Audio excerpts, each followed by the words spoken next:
Royce?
It was the truth. It's the truth. Yeah. You know, I mean, there's absolutely no way that the behavior in this current administration would have been accepted by the first Black family in the White House. Right. So fortunately, it wasn't difficult to do because we are those people. It wasn't difficult to follow rules. It wasn't difficult to have high standards. It wasn't very difficult because in order to get where we are, as you've seen in your mother, you don't get here without being damn near perfect. Yeah. We don't get to fail Right. 2, 3, 5, 7 times. We don't get to file bankruptcy over and over again and still be considered a successful business person. Right. You know, Right. we don't get to not be at the top of the class. You know, every I has to be dotted, every T has to be crossed. And a feeling it was. I hope she doesn't run again. I don't think she should run again. Why is that? She should take a break. Yeah, I think there's you know, she's a lovely human being. I think there are great ways she can serve. I don't think that the United States is going to elect a woman in my lifetime. Wow. It's really a shame. Yeah, wow. I don't believe. And also, I think that in order for her to have won last time, and this isn't something I wouldn't have said to her personally, is she needed to take a giant step away from Joe Biden's Middle East policy. His policies in vis-a-vis Israel and Gaza were an abomination, and they were a stain on his presidency. And her association with that is still something that causes her to get protests everywhere she goes. She has to take a giant step away from it. If she ran again, she would have to repudiate Biden on Israel, Gaza. That's the only way she could do it. And she's super loyal. I don't know if she would do that. What about Kamala Harris? Do you think she has an opportunity? So if anything, Black women, don't y'all do don't y'all march nowhere. If you're gonna march anywhere, you march to the fridge, you march to the bed. Take your rest. Black women deserve more credit for not burning this mother down. Okay, that y'all have been too nice and demure, and the fact that y'all have not flipped this over, I'm glad that y'all haven't, because I know I'm gonna be in the number of the fire. Okay, so if anything, Black women, don't y'all march nowhere. If you're gonna march anywhere, you march to the fridge, you march to the bed. Okay, I'm ready to march right on in here to Black Press USA's morning show. We've been gone for a few days, but we're back. And of course, riding shotgun is my good friend, Jill Munroe. Welcome back. Thank you for having me. Happy Friday to you. Congratulations on the successful event. Oh, yeah, it was so much fun, Jill. And right where, we're talking, you heard Bernard talk about, Black women. And it was a night, and it was a time to really, be proud to be a Black woman, especially when we had Georgia Ford there at our event, as well as Congress member LaMonica McIver. Both women are facing federal charges for doing and stirring up good trouble, like John Lewis says. So, our hearts are with them. And it was a night to let them know that we see them, that we support them, and that we're ready to put pen to paper for them. I love that. I love that. That's what it's about, showing up for those that pave the way and giving them their flowers while they're here to receive them. So that's a beautiful thing. Mm-hmm. And of course, can't forget about Representative Al Green, who is always speaking truth to power sometimes when, we need to see it. We need to see more lawmakers, not just doing a soundbite, but when they're really put in the space to stand up to that Trump administration, he always stands up and is there for the task, whether it's filing articles of impeachment, whether it's him, putting up a sign that said Black people are not apes. I wish it would have been more people at that State of the Union this year with signs saying, convict the pedophile, hold the president accountable. I would have liked to see a lot more signs like that, but thank God that we have them. So it was a night to really honor them. And then also this week, we're still celebrating this. Tomorrow will be the last day, a week full of honoring and remembering for 199 years, the Black press, which you and I are a part of, has been standing 10 toes down, being the diary of this country's conscience as it relates to the Black experience. I mean, now more than ever, Black press is needed. The documenting, as you mentioned, because history is being rewritten right in our face. So. Mm-hmm. Yeah, 100%. So Orange G says, oh, y'all are back. Seems like y'all have been on vacation. No, we have not been on vacation. We have been in Washington, D.C., celebrating the Black press and watching Howard University archive the Black press's history. And so I shared at the event that when I got to DC and got in the car, there were all of these flags that said 250 America, which of course the Trump administration has decided to celebrate the 250th anniversary of the Declaration of Independence. And so I thought about it and I was like, but I was there to celebrate 199 years of the Black press. And so I chose to lean in on that. And no matter how much you record, there's the picture of Dr. Chavis and Rep. Al Green, Georgia Ford, and our social media correspondent, Randy, totally Randy, and LaMonica McIver, the congresswoman, she hadn't arrived yet. But, as I saw those flags, I was like, okay, but I'm here for 199 years. And no matter how they try to do it, you cannot erase us from the conversation. And it is so important right now, Jill, for us as they begin to ramp up, because by the time July 4th comes, they are really going to be showing off about this Declaration of Independence in 250 years. And it's going to be us, up to the Black press, to tell the whole story. And we'll talk about that a little bit later too. But since we're talking about today is the first day of spring. I love it. I'm so happy. I was excited when the time changed a couple weeks back. Don't miss that hour of sleep, but like it getting light earlier and staying light later. It's a different type of feel. You could feel it. You could feel the new season. But so a lot of people if they already haven't done it, they're going to be doing their spring cleaning tomorrow. So our morning poll, is we're cleaning the house tomorrow morning with the 90s R&B anthem. Is the only way to kick off, just everything. So what are you playing when you're cleaning up on a Sunday morning? Is it the Frankie Beverly vibes, Before I Let Go? How about the BBD vibes, Poison, Mary J. Blige, Real Love? Or how about Montel Jordan, This Is How We Do It? Or do you go further back? Let us know in the chat which one you're picking. Frankie Beverly and Mays, Belle Biv DeVoe, Mary J. Blige, Montel Jordan. Or you might all go all the way back to Atlantic Star. I don't know. But how about you, Jill? What you listening to? We mix it up, but from this list, I'm gonna go Mary J. Blige. You're gonna go Mary J. Blige. And, I think I'm gonna go BBD. BBD is never a bad choice. Yeah, New Edition. Bad choice. Because New Edition is kicking butt, and they're showing the Rock and Roll Hall of Fame that the people are for New Edition. And now, we are the people. We are the people. I mean, have you seen how they have called the Candy Girls and we have responded? Any for Lifers have shown up. They got New Edition to #1 over Phil Collins, Shakira, Wu-Tang Clan, Mariah, Sade, like the list goes. Luther Vandross. Now, I definitely want him, Luther Vandross. Don't knock him off the top 7. Me too. But keep him up there.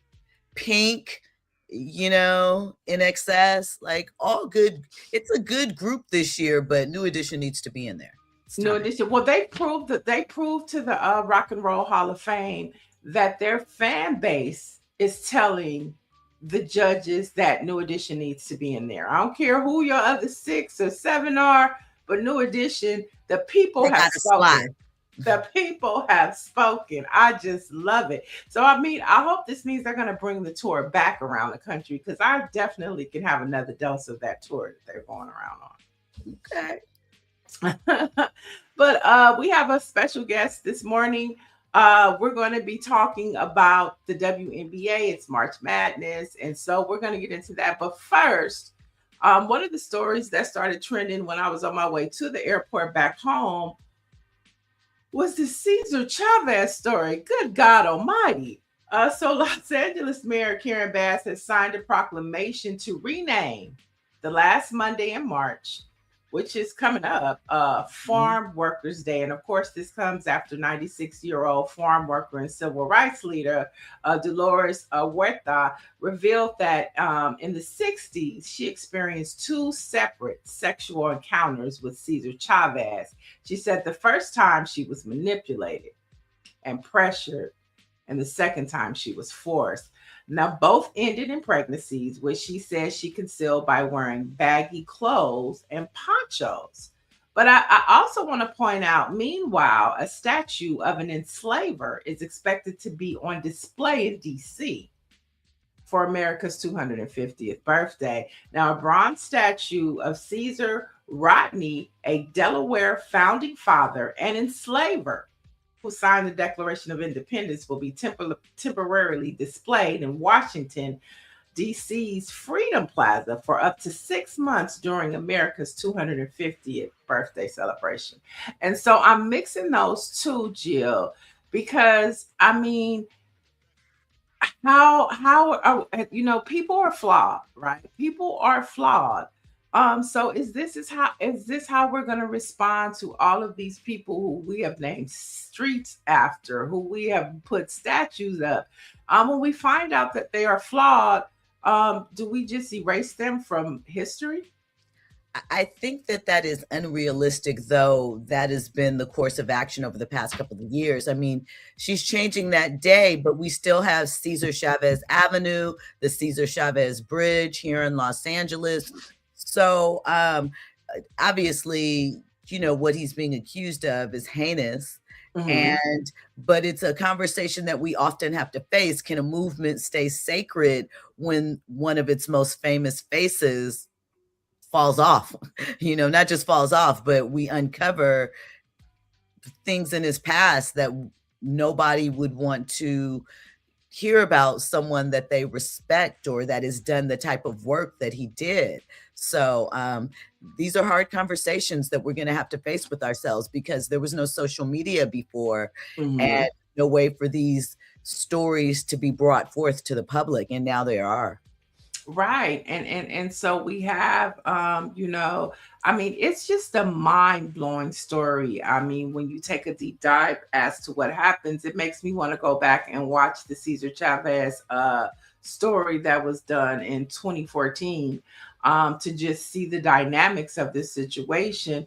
But apparently, these 2 children didn't find out about this situation until a few weeks ago.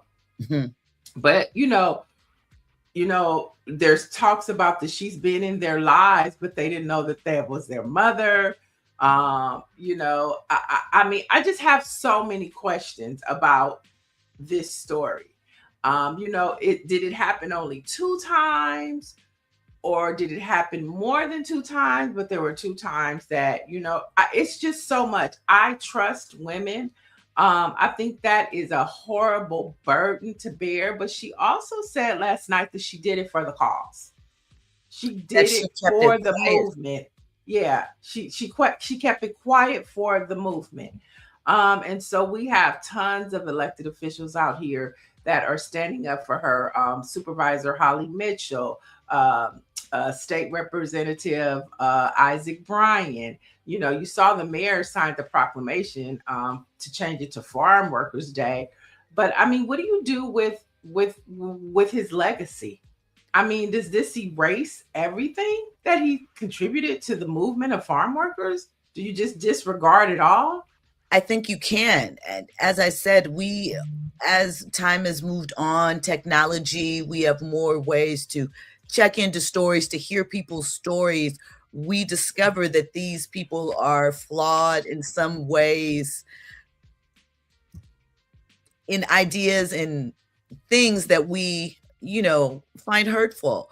But the flip side of that is the legacy has already been laid out as far as the help and the good. So I'm not sure how you separate the man from the mission. I believe you can honor farm workers without protecting a false saint. But the fact still remains that he was in the forefront of this movement. I think we have to really get into the idea that people are flawed and that in the past, people self-sacrificed in order for the greater good. That's what it was about, the community. And I'm not saying that that is necessarily always the right thing, but that idea and concept kept us in lockstep in some ways for good, but individuals were hurt by it. And the Chicana, I think it's the Chicana Post on Instagram. They were putting out a lot, and I saw our Latino brothers and sisters responding that we're just trying to erase immediately Cesar Chavez, but you have a 30+ convicted felon in the White House, that has sexually assaulted and is convicted for it. And then you have these Epstein files, and he can be president, but we just are like, no, this is unacceptable. Just throw him to hell. But we still have a convicted felon president and an alleged young rapist. Okay, the same as Cesar Chavez. They're in the Epstein files. I think that Gen Z is very different. They grew up seeing cancel culture, seeing that their voice matters, and seeing the direct effect of that almost immediately. So I think that is the mindset. That is how we think about solving issues as it is that, evolve, but it's unrealistic. There has to be conversation. There has to be a separation of this man. And I'm not saying to forgive him, but he is a part of this movement. You can't take out what he contributed and discuss the whole thing, but you can discuss the flaws that he has as a man, right? Include that in the story. Yeah, I think you can do both at the same time. And we know that with this current president, Donald Trump, the portrait gallery in Washington, D.C.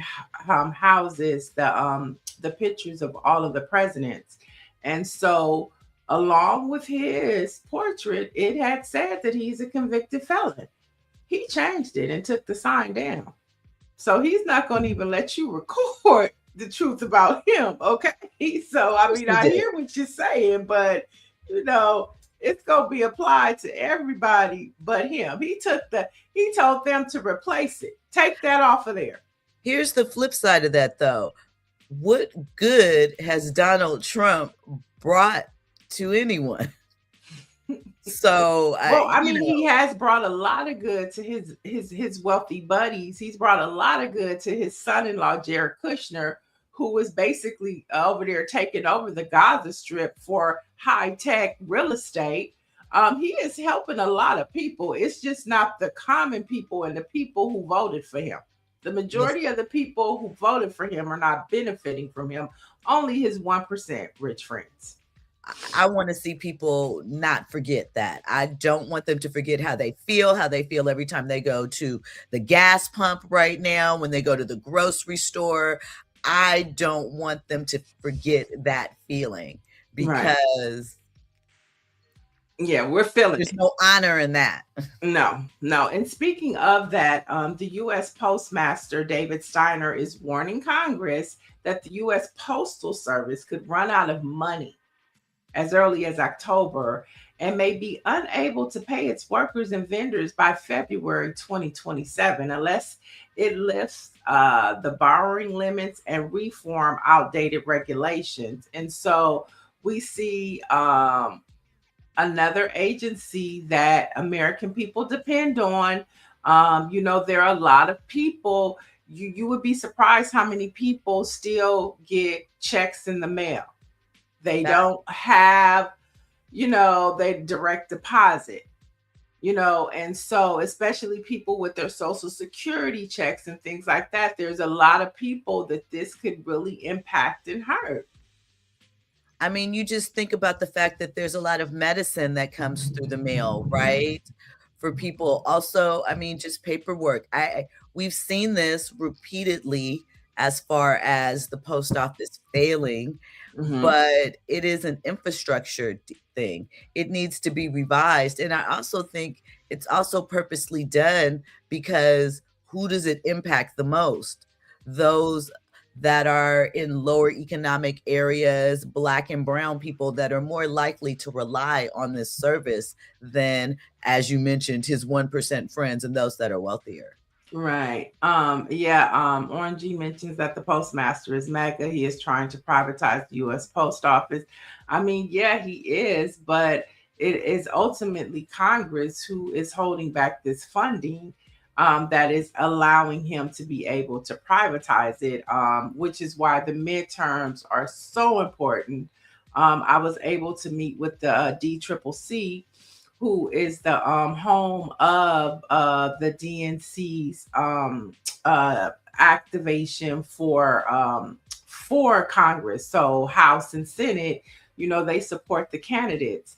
And so just talking to them about, you know, how are you engaging the Black community, the Black voters? Are you waiting until the summertime because the call to action is now? So, you know, it was good to have those conversations to find out, you know, we're talking about the post office. And because Republicans are in office, you know, the way we know mail could be changed.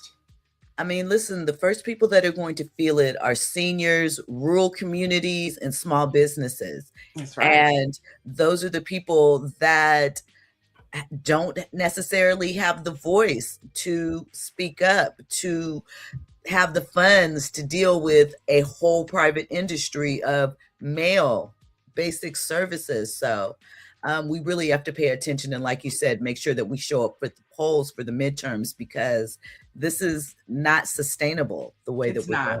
It is not sustainable. It's very top heavy. And another story that is trending, TSA officials are warning that the government shutdown may force U.S. airport closures as staffing shortages reach critical levels. Donald Trump has spoke about this, which is it's his fault. When I was going through from DC to LA, not too many problems, but you see different pockets from all across the country where, you know, TSA workers, they are now in their first full paycheck to where they have not received it. You've seen stories about some TSA workers sleeping in their cars because they can't afford gas. This is utterly ridiculous, and Congress should be ashamed of themselves, because even though, you know, they want to hold out on this bill, they still could pass certain portions of the bill to make sure that TSA workers are funded. And so Democrats are holding the line because they say, you know, because we see with our own eyes that Homeland Security is abusing their powers. Okay, that's the only thing that they're holding up. Just like Republicans can sign the dotted line and fund the budget for these TSA workers to be paid. I mean, this is utterly ridiculous. Number one, most importantly, because they deserve to be paid. But number two, the threat that it sends to just our whole infrastructure when it relates to airports and travels. I mean, this is utterly ridiculous. To your point, it's not just about travel and convenience. Public safety is at risk, and TSA worker burnout. Not knowing when your check is going to come, probably other people like bump this, I'm not showing up. So they're going to be overworked and understaffed. It's really a dangerous situation, as you mentioned, especially considering the other activities and ways that this administration is moving as far as what is happening, we know, in the Middle East and so forth. Yeah, I mean, travel is scary. It's bananas. And it's just something that we need to consider, even when we're looking at the midterms and how we are approaching these candidates forums. When you have the opportunity to go to a candidates forum and ask the candidate, you know, these are real questions that need to be asked. Like, how do you plan on handling this? What are your thoughts on how the government currently is handling, this whole TSA situation, this Homeland Security. If you were in a committee hearing and you had the opportunity to ask such and such this or that, how would you handle it? This is a moment for this whole concept of we the people when we look at the midterms. And so we the people really need to be paying attention and decide how we want this country to move forward when we start participating in these primaries and when we look at the general election in November. All of these critical issues are at stake. Yeah. So another trending story right now is the WNBA. After 17 months of negotiating, the WNBA and the WNBA Players Association have reached a deal. And I know a lot of us are happy about that.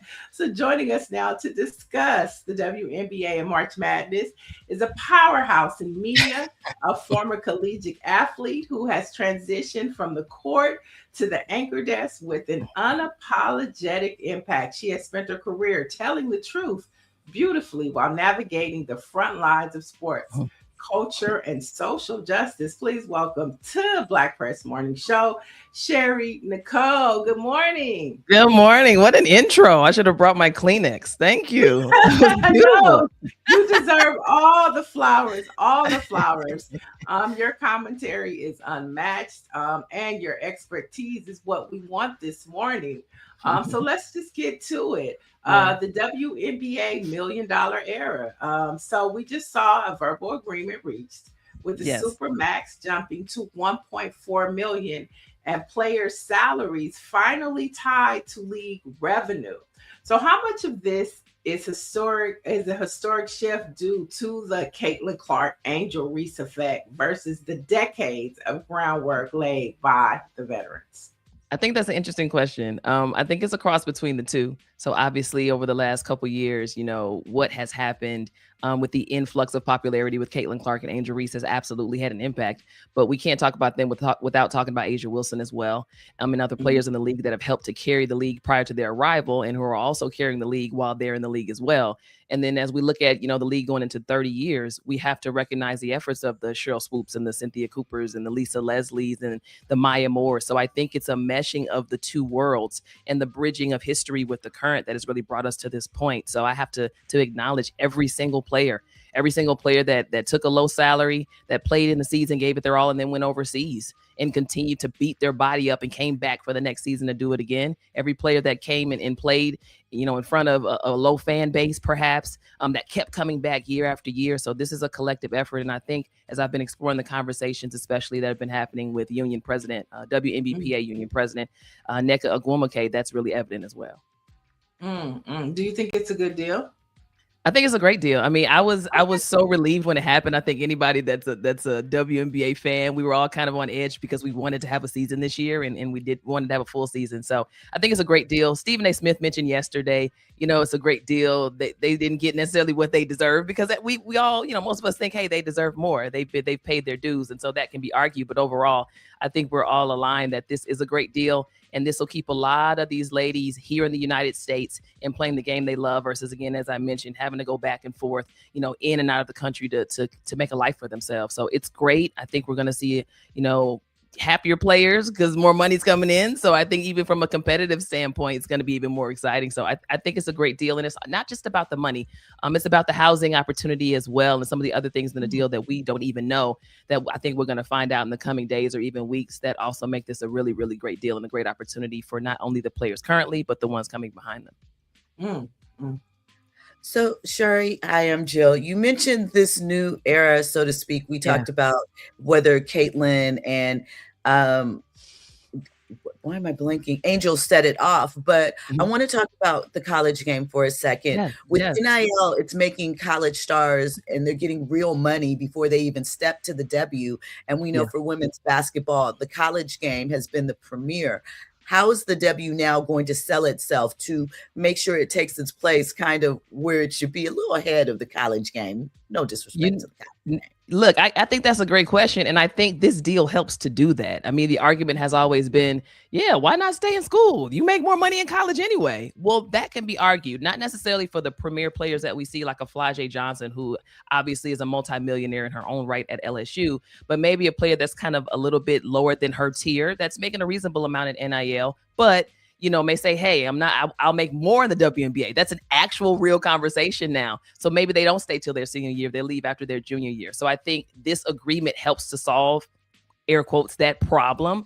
But I'm also a proponent of, look, if you can make the money, position yourself for a higher draft pick, perhaps, and get your education paid for, why not stay? Many would argue the WNBA is going to be there. But I think we will see more players at kind of a mid-premier level leave after their junior year. And, because the WNBA just looks more attractive from a financial standpoint. But I love that question because I think we'll find those answers as we move through. So Donald Trump has called for an executive order to save college sports. Why would you do that to me? Think of him. I have to. So look, he's claiming it's destroying the education mission as someone who played at a high major level. Do you see NIL as a threat to the spirit of the game, or is that just a convenient narrative to keep athletes from owning their market value? I think it's the latter. I will say I'm a little envious, I have to admit, of all these athletes getting paid now. Because, man, if I could have gotten paid back in the day, we might not even be on this interview.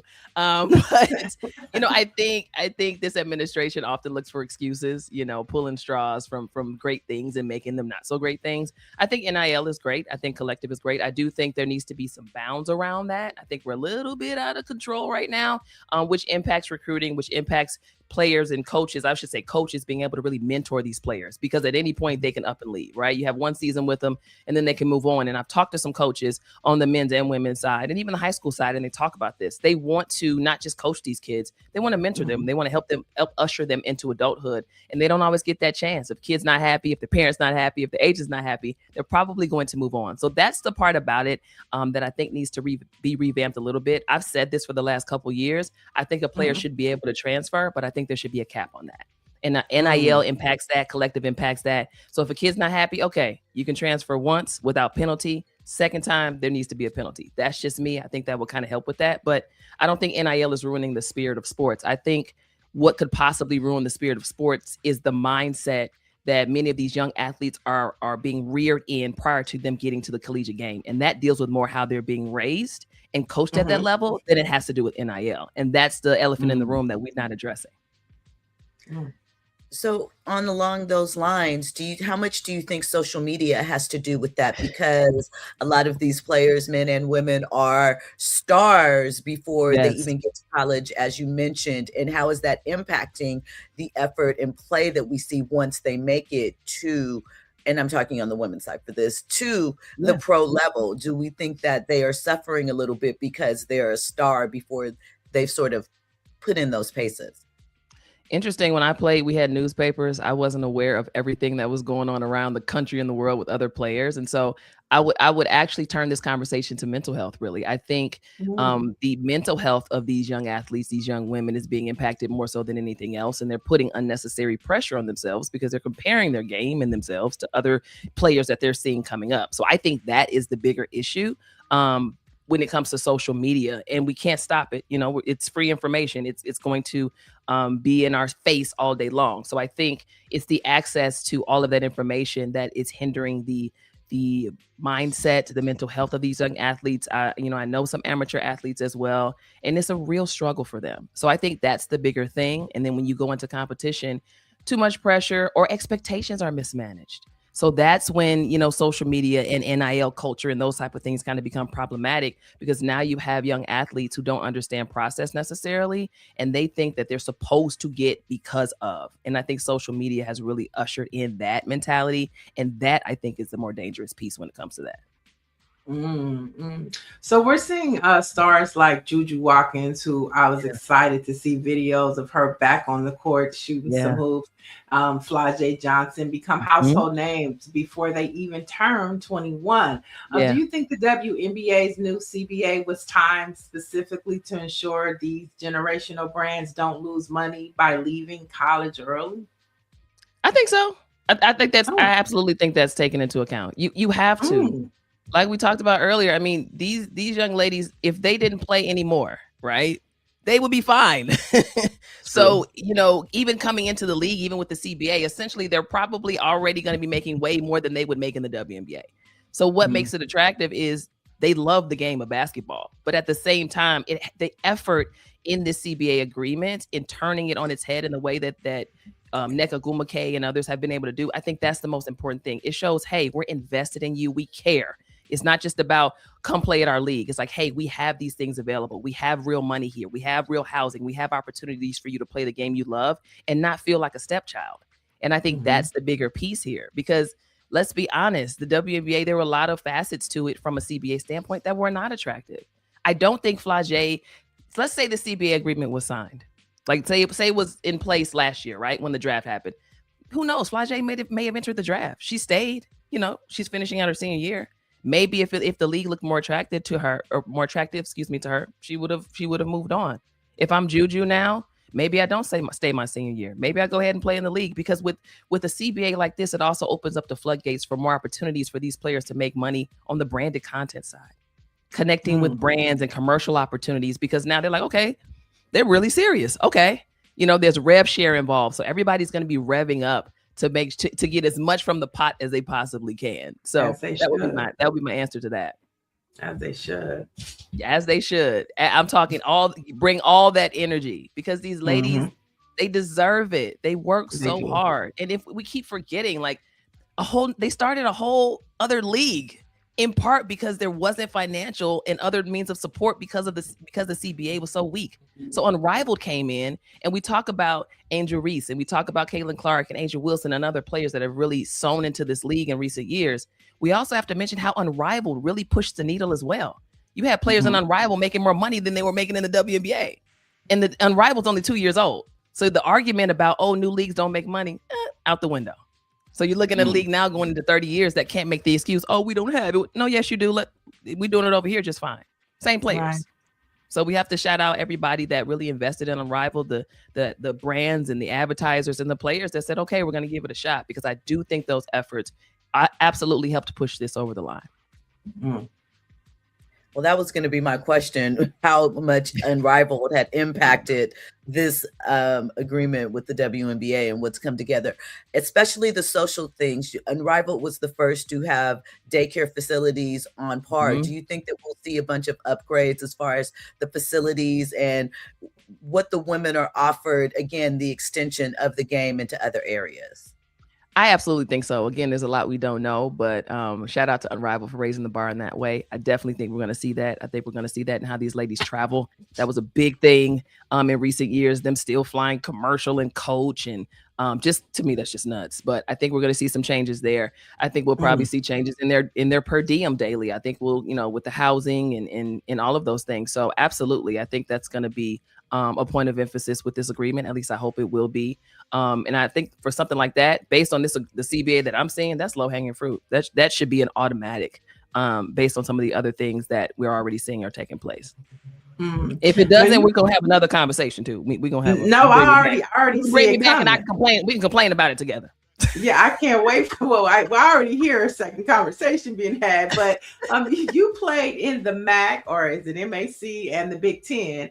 Yes. With the new $20 million revenue sharing caps at Power 5 schools, are you worried that smaller conferences and HBCUs in particularly are essentially being turned into farm teams, where top talent is just waiting to be bought by a bigger program? That's such a great question. I think the argument for that is valid, but I will say, and we're seeing this more on the men's side. We're seeing a little bit on the women's side. Shout out to Howard University. Their men and women's teams made the tournament this year. Southern on the women's side. Shout out to Southern University. Yeah. Based, Dawn Staley in South Carolina. So we are seeing some HBCUs in particular kind of trickle in and say, hey, we're just as good. We deserve to be here. So I do think the argument is valid, but I want to emphasize the importance of mid-majors having strong showings in the tournament. And so even on the men's side, as we're looking at Miami, Ohio, oh my gosh, they beat SMU, right? Siena barely lost to Duke. You know, we're seeing mid-majors be able to come in and make an impact. St. Louis, their men just won. So I think part of the ways to avoid some of the things that you're saying, because we are at a tipping point with that and it's very possible, is for these mid-major teams to make a strong showing in the postseason when they get the opportunity. So with Miami, Ohio getting an at-large bid, that's huge. If they would have gotten blown out by SMU, the argument would be that's why we don't have at-large bids for mid-major teams. So you have these mid-majors showing improving on a regular basis when it comes to the tournament. Like this could be a turning point when we have that conversation. So HBCUs absolutely underfunded, but it's going to take players. I know Howard had one player that took a risk. He's one of the most highly recruited players in the country and went to Howard. It's going to take people like that. It's going to take players that say, hey, I want to put my activist hat on, my athlete and my activist hat, and invest back into my own. And that's going to take some sacrificial behavior. I think that's the only way to kind of turn the tides when it comes to HBCUs. I was recruited by a couple, and I'll be honest with you, I didn't even show them any attention because I knew from a facility standpoint, it wasn't going to be comparable to the Big Ten or even the MAC conference. It just wasn't going to be comparable. So I think, it's on us too. How are we investing back into these programs, into these universities? And I think that the attention, especially that we're seeing, Howard get, and we had a couple more schools historically we had 3 HBCU men's programs. That didn't happen. It's been like 30 years since we've had that happen in the tournament. They were all in the tournament at the same time. So that's good. That level of spotlight is great. But at the same time, we're going to have to invest. How are we supporting? How many conversations are we having about these particular things? I think it's going to help to attract attention. But yeah, I mean, it's tough. I mean, it takes, if you go to an HBCU program to play a sport, there's a part of you that says, I love my people. I'm going to invest back into my own community,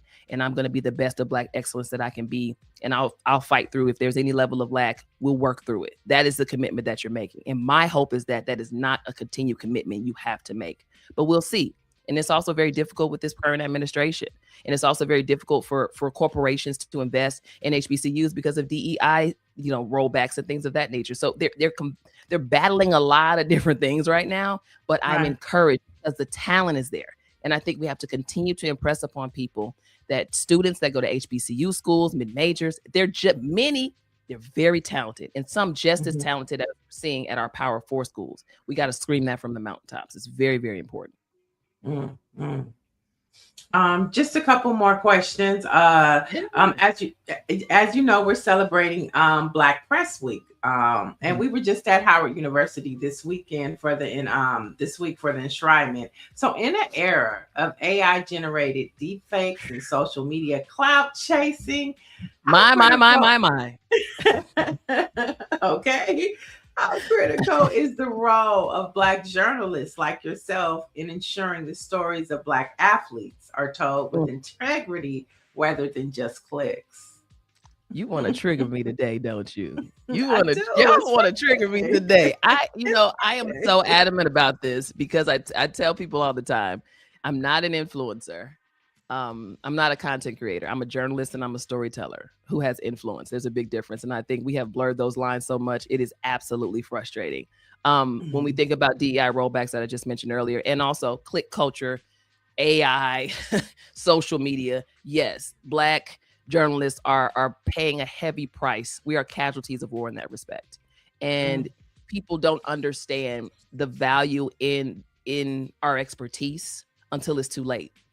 You put somebody on a carpet, or you give somebody access to sideline reporting, and they don't know how to interview. They don't, there's a level of research that isn't done because sometimes it's just about showing up and being cute, and you got a lot of followers. So I definitely think in many respects, we're in a state of emergency. And then when we look at how many Black journalists are losing their jobs, how many Black publications are no longer, This is literally, we should all be marching essentially. So I think for people like myself, you know, even what I do with Essence Black Women in Sports, that's a great example of what I can do in the team that I'm with at Essence and the teammates that I have who are incredible, what we can do to continue to share those stories. And we can share them in ways that other people can't.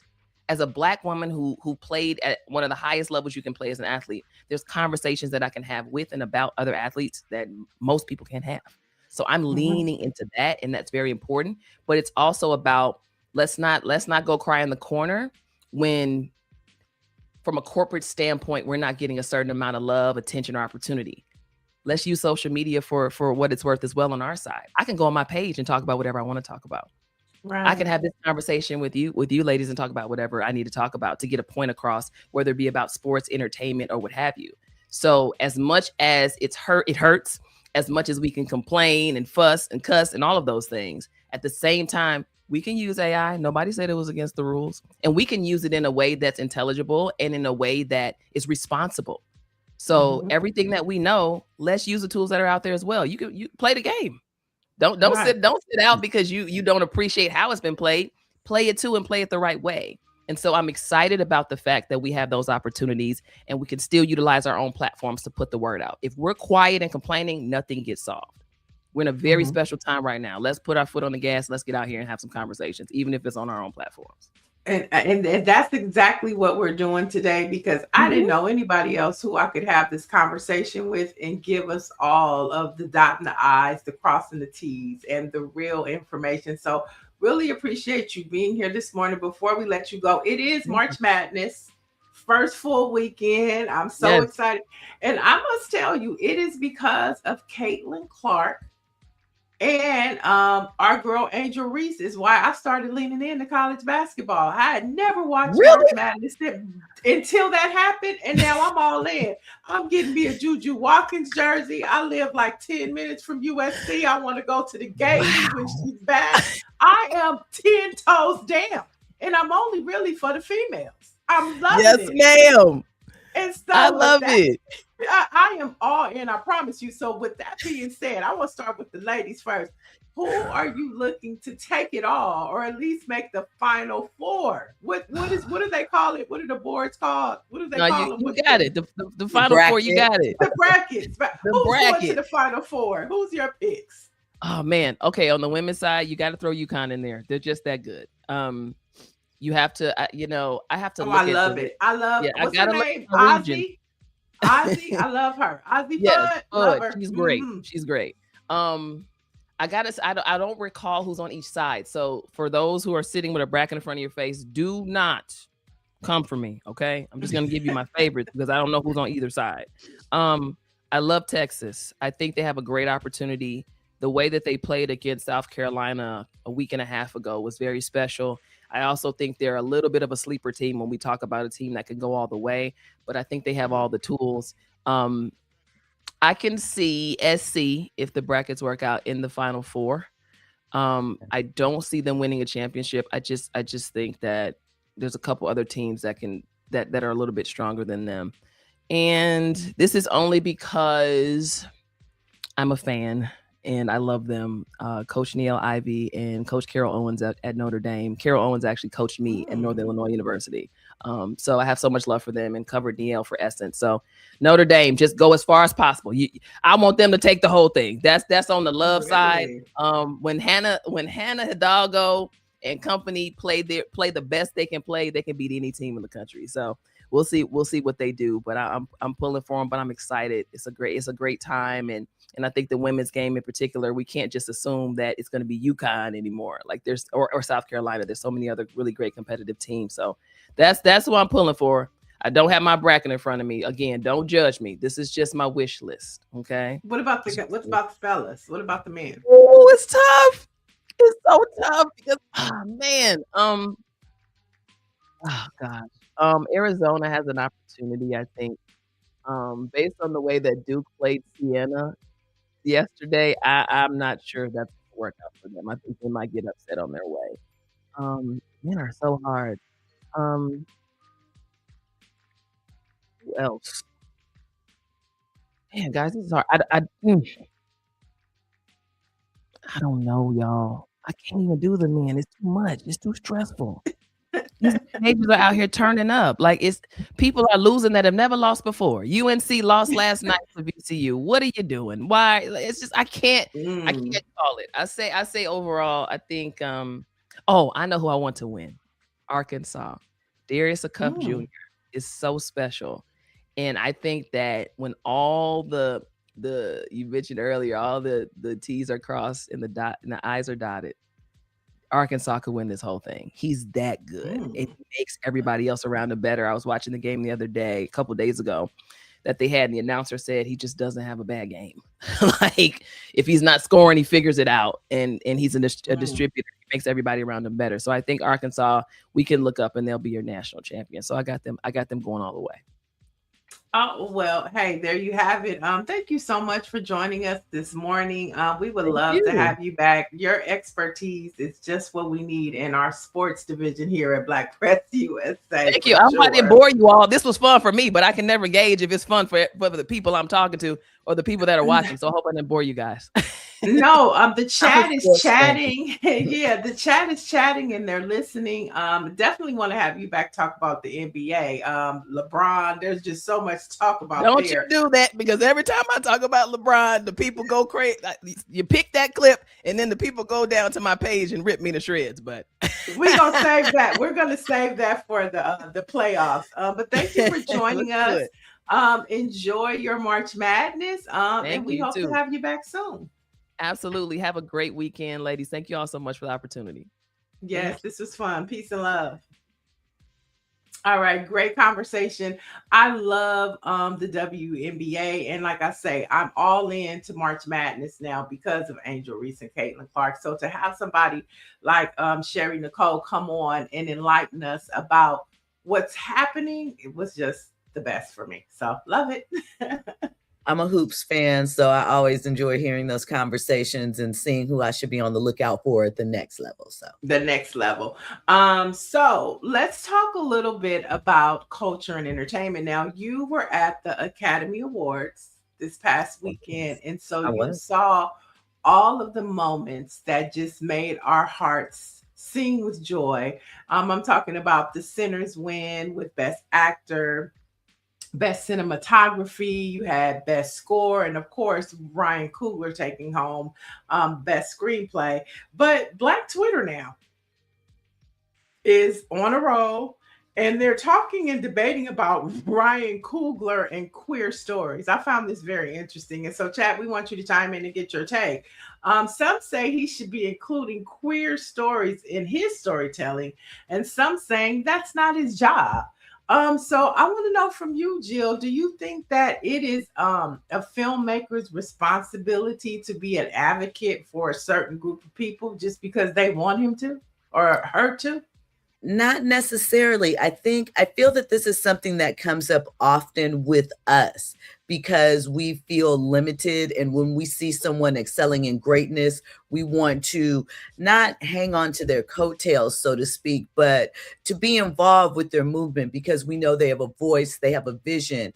And it's something that I feel happened at BET. You can't be a voice for everyone because then you end up being almost a voice for no one. Mm-hmm. And what I think is that Ryan is telling stories that center Black people in different aspects. If, he's not necessarily telling women's stories, right? He's telling stories inside the Black experience. So I think that there's another filmmaker out there that can speak to those stories and give that experience. It doesn't have to be one individual. I'm not looking to Ryan to tell an epic Black woman's story, not because I don't think that he can, but because there's someone else for that, right? Right. Wouldn't they want someone that is actually perhaps gay or trans or whatever to speak to that story and share that story because they might understand it on a different level. Again, people can pull off anything if they're empathetic, genius, talented, but I think that Ryan tells the stories that he wants to tell, and we shouldn't try and lock people up in those type of ways. Right. And I don't think that you should make them be your advocate. If you feel so compelled to do so, then make the story. But maybe that's not what's on his heart. And that doesn't make him for or against any community. It just means that he's telling the stories that, why don't you go to ask Steven Spielberg? Facts. Why is Ryan Coogler now supposed to be the director of your movement? He didn't ask for that. I think that's just a byproduct of us wanting to see our reflection in greatness as, it's presented. And we feel like it's just this one person and we hold tight to it and kind of want to do everything. And then there's another story that's trending within the queer community about Jules, who is Tina Knowles' grandson, Solange's son. He agreed to make an appearance at a gay pride event, and now they're mad at him because he said he was going to bring 20 females with him.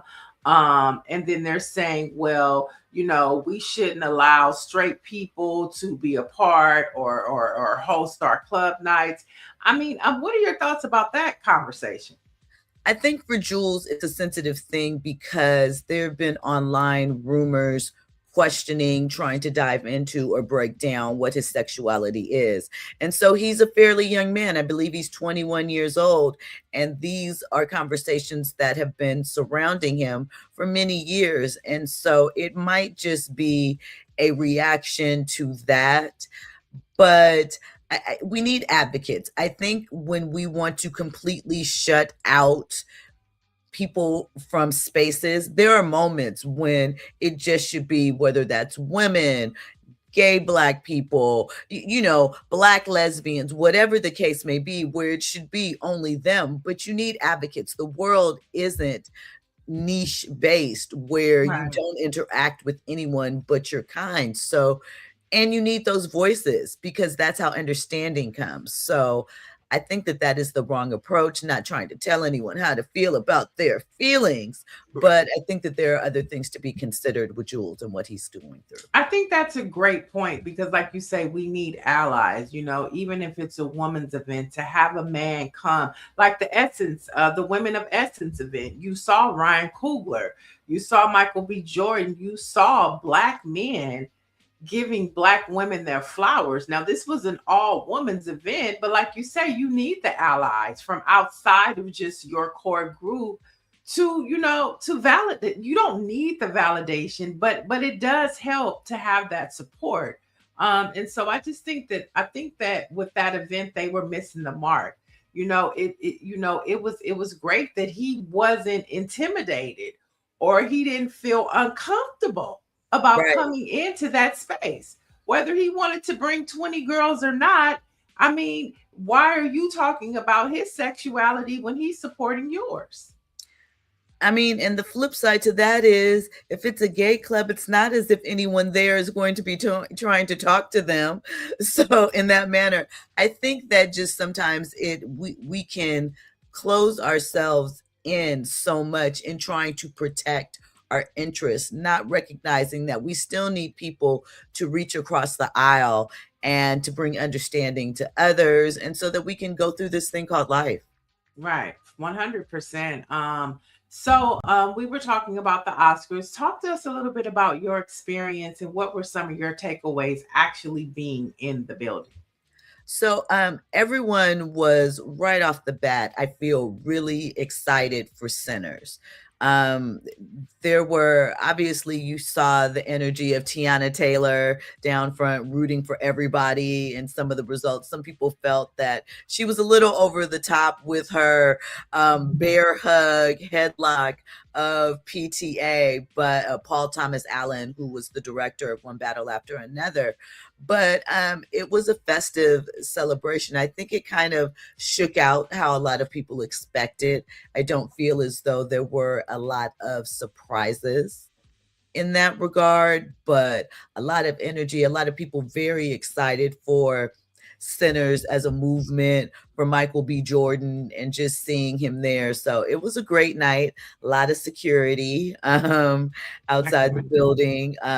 They, close off the perimeter of Hollywood near the theater. There were some protesters that showed up. So that caused some problems when you were trying to get to valet or, your car drop off, because they ended up shutting down the entrance way into the area. So things like that. But otherwise, it was an exciting night. Good energy. And I read that Warner Brothers, which was the house of both movies, spent about $30 million on campaigning for them to win those awards. And they said the balance was split down the middle for One Battle After Another and Sinners. So that just goes to show you that, it takes money to win those awards. They're not just like given to them because the people just thought it was fabulous. There were people actually advocating and pushing for these individuals to win these movies and these awards. But one thing that our community, the Black community, had a problem with, wanted to get your thoughts about this, is that Malcolm Jamal Warner was left off the Oscar memorial. I have my thoughts. I want to get yours. So, my first question, and I'm not even sure about this, because the Academy Awards are for film. My first question is, do they only feature film in memorandum? I don't know the answer to that. I'm unsure, but that was my first thought. Like, I believe he was honored at the Emmys last fall. He passed away last July. The BET Awards will obviously have their opportunity this June to pay tribute to him. Of course, I think it was an oversight, but I do have that one question in my mind because Malcolm was, for the most part, a TV star.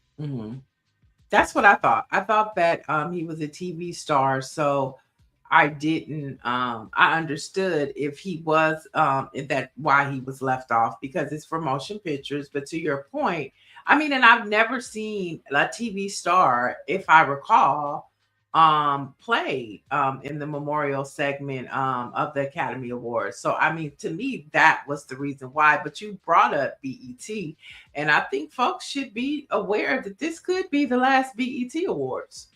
Just straight up as to what's happening over there with Warner Brothers, and you saw the sale and this and that. At the way things are going, this could be the last BET Awards. What are your thoughts about that? I don't think it will be the last award, only because it is still a ratings juggernaut. We know live events across the board, whether you're talking now with Netflix and the things that they're doing, bring in a lot of viewers, must see, sort of, you got to see it live type of energy. There's very few events that still bring that type of energy. But I do think that you will see a lot of changes. I think that it might be more less flavorful, shall we say, moving forward. We could see things like that. We don't know. We could see something much like what we saw happen to the Hip Hop Awards and I guess the Soul Train Awards. It can move to strictly online.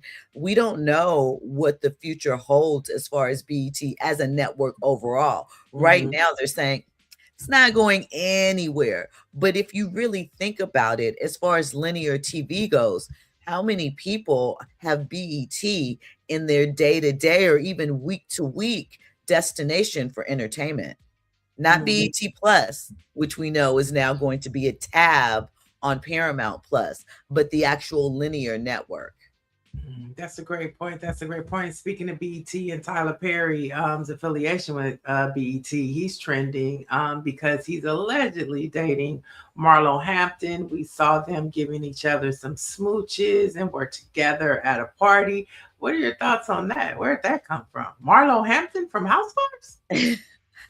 I think, well, what I saw in the comments, I'm going to tell you what I saw in the comments. Okay. The comments are saying that it's interesting timing because we have seen over the past year a lot of lawsuits thrown Tyler's way.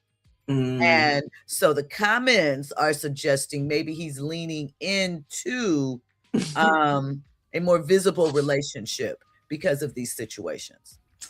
There's one picture too. There's the kiss. That's what I was talking Now, about. is that AI or that's real? Because I thought it was AI. I'm not gonna lie. I mean, they were sitting together. They were sitting close together in the party. So I mean, it look and everybody's like, Marlo don't mind being a beard for a check. I don't know. But look, hey. There they are right there. I mean, right there. And this is a good play for Marlo. She's missed this upcoming season, but damn sure bet this is a good entryway for her to go back to Housewives. They will be calling her for next season if this is a thing. Okay. Well, we shall see. I'm curious. Chat, let us know what you think about that. All right. Marlo ain't she ain't doing a little bit for coin. Don't hate on him. Hey, no, get your money. It may not be for me, but if it's for you, it's for you. But you know what? They do look like an attractive couple. I mean, they look good together. Yeah. And Marlo knows fashion. So if he needs a date to any awards or gala, Marlo's your girl. Because she's going to show up. She's going to step and look fantastic doing it. Absolutely. Yeah. You see Rashawn Patterson's his with Phaedra, that is hilarious. So we'll see what happens, but it's good for us to talk about. Just a couple more stories. Tiana Taylor has been named the chief curator for the Essence Fest 2026. Now, this is something new for them to have a top curator. And so we'll see what happens, because we know last year Essence Fest had a lot of trouble taking money from Target. The aunties versus the nieces. You had so much going on last year. So I guess this is their way of trying to make the situation better. I mean, Tiana is really talented. Her creative design company group, they're called the Aunties, actually. So I wasn't sure. Okay, they're the Aunties. Yeah, they are called that.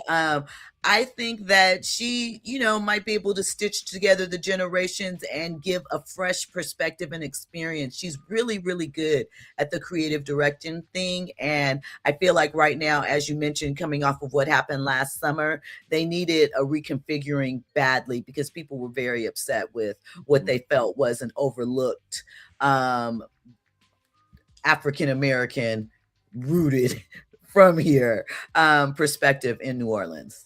Yeah, and this is definitely her year, because before she even gets to Essence Fest, she's on the committee for this year's Met Gala, where the theme is fashion is art. The co-chairs are Beyonce, Venus Williams, and Nicole Kidman. So it is Beyonce's return to the Met Gala. She hadn't been back since the $1 million elevator fight. Okay. And so people are really looking forward to this. And Tiana Taylor is on the committee for that. And I also saw yesterday from one of the Met Gala websites, it's not an official one, but they have all of the tea. They said that Nicki Minaj will not be invited to this year's Met Gala. Now, I don't know if that's true or not, but I could believe it, because I can't see the Carters and Nicki Minaj in the same room at the same time. I just don't see it. And then Beyonce's the chair. I just don't see it. I don't see that either. And realistically, right now, I don't feel like Nicki's the fashion girl. I feel like as if the last time she came to the Met Gala, her showing was just regular. So they'll invite Cardi or Meg. Oh, yeah. And I mean, they were all there last year. Yeah. Cardi was there last year. Nicki was there, because Nicki is a muse. You know what I'm saying? And so, when she hits that carpet, she does have that look. But I just think with all of the tweeting and the clickbait and the attacking of the Carters, I just don't see it happening. No, I don't see it. I don't think Ann, what's her name? Ann Wintour. I don't think that is, her thing. No. Can't go. No. So we'll see. I'm pretty sure she'll be tweeting about that. Can't wait to see her thoughts about that, Nikki. And last but not least, hold up. Jay-Z, of course, is having a busy week. First, the Roots announced he is headlining their legendary picnic. Then Rock Nation announced 2 historic nights to celebrate the iconic albums Reasonable Doubt and Blueprint. So Jay-Z is taking over Yankee Stadium. Some saying this is just the beginning of what he has in store for the rest of the year. Are you excited about this, Jill? I am. I hope that they have a live stream of it. Jay-Z in concert is always a good time. He has hits and hits and hits and hits and hits. I do think you hit on something, that there's something bigger happening, because before all of this was announced, there was a website that popped up, jz30.com, that people thought might be teasing something with the 30th anniversary of Reasonable Doubt. And so I think that, maybe it's new music. He hasn't dropped new music since 444. I think that was in 2017 or 2018. We also haven't seen him perform or tour since that same time frame. So we'll see what he has to offer. And it also comes at an interesting time in his career, because, a lot of people aren't here for Beyonce and Jay-Z, and they feel that Jay-Z's time is coming. So we'll see what the response is. But yeah, I think this is great. I can't wait. I hope they live stream it too, but I also hope that he does something special, like a 10-city tour or something, to where he hits like the cities, Las Vegas, LA, Houston, or Texas. You got to do the Chicago, Detroit, St. Louis area. I hope that we get to see Jay-Z come out of retirement and show us that he still has it, that he's still hove. Like, I want to see it all. Chat, let us know what you think, if you want to see Jay-Z or not. Before we get out of here, we have to do our Black Fact. And because it's Women's Month, we thought we would focus on a pioneer. So on today, in the year of 1915, pioneering gospel singer and electric guitarist Sister Rosetta Tharpe was born, bringing rock and roll elements to gospel in the 1930s and 40s. She's known as the godmother of rock and roll, and she heavily influenced Elvis Presley, Chuck Berry, and Little Richard. So today, for Women's History Month, we honor the godmother of rock and roll, Miss Rosetta Tharpe. Are you familiar with her? Absolutely, I am. If you've ever seen videos of her playing, she is fantastic, her skill level. And just to see a Black woman, you think about the time period that she was doing that, fantastic history there. And speaking of making more Black history, as Black women, we do it all the time. And you're doing something over there at KBLA Monday through Thursday. Tell us about it. Monday through Thursday, 6 to 7 p.m. I have a trending topic and headline show. It's just facts, culture, and context. We talk about what's in the headlines, but break it down and discuss with a little nuance. You are featured on the show every Tuesday, so I'm excited about that. You guys come check us out. It's live streamed on YouTube, KBLA Talk 1580, and yeah.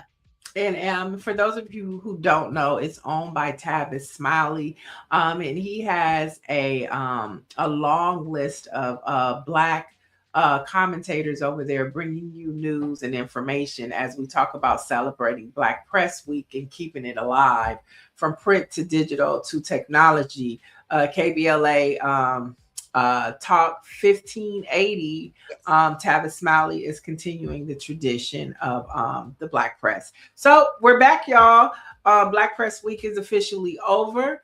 We're waiting on to see if we can share some of the state of the Black press that Dr. Benjamin Chavis delivered at Howard University on Wednesday.